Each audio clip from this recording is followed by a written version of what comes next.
नमस्कार friends, Marathi serial ॲक्टमध्ये मी तुम्हा सर्वांचं स्वागत करते। रंग माझा वेगळा या मालिकेच्या आजच्या भागामध्ये आपण पाहणार आहोत। राधाई ही उष्टी हळद घेऊन येते आणि सौंदर्या म्हणते, कार्तिकी बाळा तुला सांगितलं होतं ना बाऊल घेऊन यायला, मग हे कोणतं बाऊल घेऊन आली सांग बरं बाळा। असं म्हटल्याबरोबर कार्तिकी घाबरते आणि तिला आयुष्याने केलेलं आठवतं। बाळा, हळद कोणती असली तरी चालते, पण अंगाला लागल्याची मतलब ना। कार्तिकी आता त्या आजीचं नाव सांगते। मध्येच आता आयशा बोलायला लागते आणि म्हणत असते, लहान मुलीला कशाला त्रास देताय?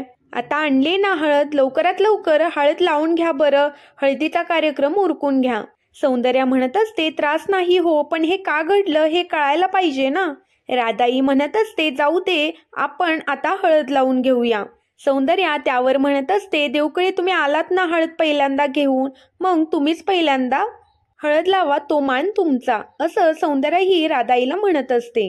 राधाई आता दीपाला प्रेमाने हळद लावते। आयशा म्हणते, हा पण डाव माझा फिसकटला आणि अखेर कार्तिकची उष्टी हळद दीपाला लागलीच। राधाईची हळद लावून झाल्यानंतर सौंदर्या हळद लावते आणि सौंदर्याच्या डोळ्यामध्ये पाणी असतं। गणेश मामा सुद्धा रडत असतो आणि दीपा आनंदाने हा सोहळा डोळ्यामध्ये घेत कौतुकाने पाहत असते। अश्विनी हळद लावते, साक्षी हळद लावते, त्यानंतर दोन्ही मुली सुद्धा दीपाला हळद लावतात। छानपैकी प्रोग्राम चालू असतो। तितक्यातच आता दीपाचे बाबा येतात। बाबांना बघून दीपा भावुक होते। त्यावर आता बाबा म्हणतात की आता रडायचं नाही, तुझ्या आयुष्यामध्ये आनंदी आनंद झालेला आहे, असं म्हणून दीपाचे बाबा आता दीपाला समजवतात। दोन्ही मुली दीपाला पुन्हा हळद लावतात। दीपा सुद्धा दोन्ही मुलींना हळद लावते। छानपैकी हळदीचा प्रोग्राम चालू असतो आणि दीपाला हे सगळं बघून खूप भरून आलेलं असतं। आयशा म्हणत असते, मी पण लावू का हळद? सौंदर्या म्हणत असते, लावा की। आयशा आता हळद लावायला येते आणि दीपाचा गळा दाबते। दीपा आता जोर जोरात ओरडू लागते। आयशा तिचा गळा सोडत नाही, पण हे आयशाला पडलेलं स्वप्न असतं। सौंदर्या म्हणते, लावताय ना हळद? आयशा म्हणते, हो हो लावते। आयशा आता दीपाला हळद लावण्याचं नाटक करते आणि एक एक करून तिथून सगळे निघून जातात। दीपाच्या डोळ्यामध्ये अश्रू असतात। सौंदर्या दीपाला म्हणत असते, बाळा आता रडायचं नाही। सौंदर्या म्हणत असते, एवढे शुभ प्रसंगी हे सगळं काय आहे?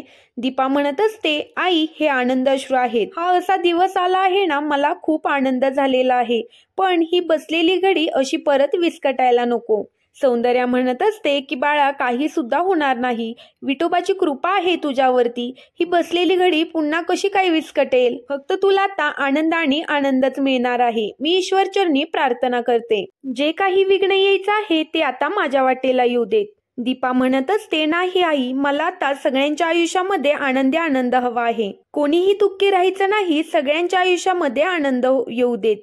तुम्ही असं काहीही बोलू नका, मला माझ्या सगळ्या माणसांना आता सुखात पाहायचं आहे।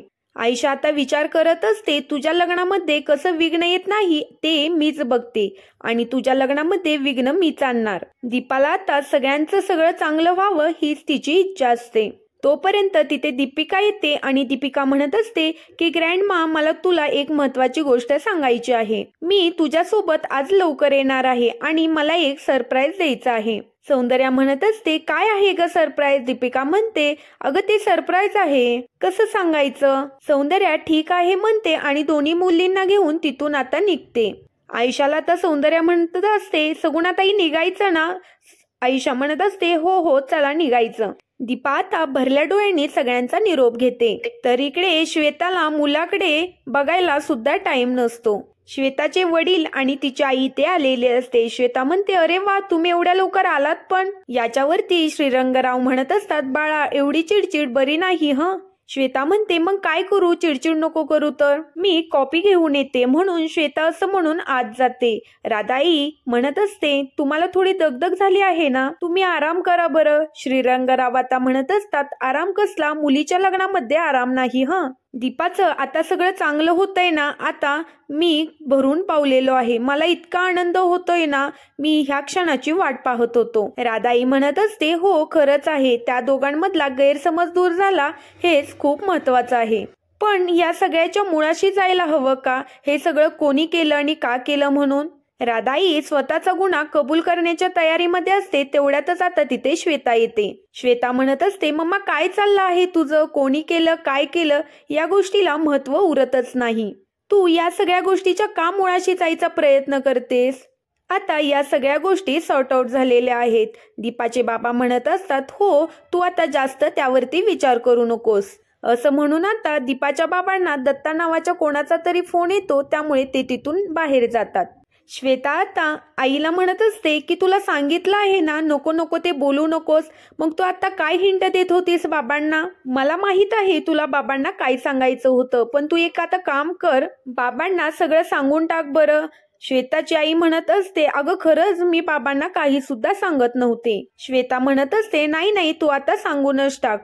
एकदा सांगितलं म्हणजे तू मोकळे होशील, कारण बाबांच्या कॉपीमध्ये मी विष टाकलेलं आहे, त्यामुळे आता ते कॉपी पितील आणि मरतील, त्यामुळे तू त्यांना सांगूनच टाक.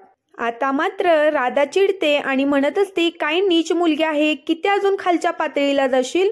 त्यावर श्वेता म्हणत असते, हो माझ्या वाटेमध्ये जो आडवा येईल ना त्याला मी अजिबात सोडणार नाही. असं म्हणत म्हणत ती राधाला आता धमकी देते. तेवढ्यात आता तिथे श्रीरंगराव येतात.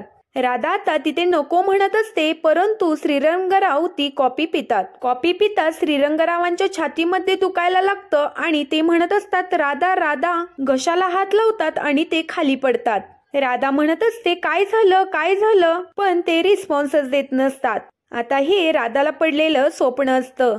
श्वेता म्हणत असते, मम्मा काय करतेस तू अशी? राधाई म्हणत असते, श्वेता तू इतक्या खालच्या पातळीला जाऊ नकोस, दे बरं कॉपी ती इकडे. श्वेता म्हणत असते, नाही तू तर माझ्या वाटेमध्ये आडवी आलीस तर मी तुला सोडणार नाही. तेवढ्यातच तिथे श्रीरंगराव येतात आणि श्रीरंगराव श्वेताला म्हणत असतात, श्वेता ती कॉपी दे बरं. राधाई म्हणत असते, तुम्ही ती कॉपी पिऊ नका ना. श्रीरंगराव म्हणत असतात, पण झालं तरी आहे काय? श्वेता म्हणत असते, बाबा कॉपी घ्या. श्रीरंगराव म्हणत असतात की काय ग यामध्ये साखर टाकली आहे का? श्वेता म्हणते, नाही मी यामध्ये साखर टाकून आणते. श्रीरंगराव आता राधाईला म्हणत असतात, काय ग कसला विचार करतेस? राधाई आता इथं विचार करत असते, या श्वेताचा काहीतरी बंदोबस्त केलाच पाहिजे, मला हे सगळं दीपाला सांगायचं आहे. आता मी असं करते, एक चिठ्ठीच लिहिते. चिठ्ठीमध्ये आता सविस्तरपणे असं सांगते की हे सगळं मी आणि श्वेताने केलेलं आहे. आता संगीताच्या रात्री राधाई ही दीपाला चिठ्ठी देण्याचा प्रयत्न करत असणार आहे. संगीताची रात्र आता एकदम दणक्यात असणार आहे. तर पुढील भागामध्ये आपल्याला पाहायला मिळतं, सिंधू, राघव, अपूर्वा, शशांक या सगळ्यांनी हजेरी लावलेली असते. अश्विनी साक्षीचा डान्स असतो, स्वतः सौंदर्य डान्स करते. कार्तिक खुश असतो, दीपा खुश असते आणि आता राधा ही खूप महत्वाची माहिती चिठ्ठीच्या मार्फत ही दीपाला कळवणार आहे. कार्तिकी दीपिकाचा सुंदर डान्स असतो. ही संगीताची रात्र आता छानपैकी गाजणार आहे. असेच मालिकेंचे अपडेट जाणून घ्यायचे असेल तर चॅनेलला सबस्क्राईब करा.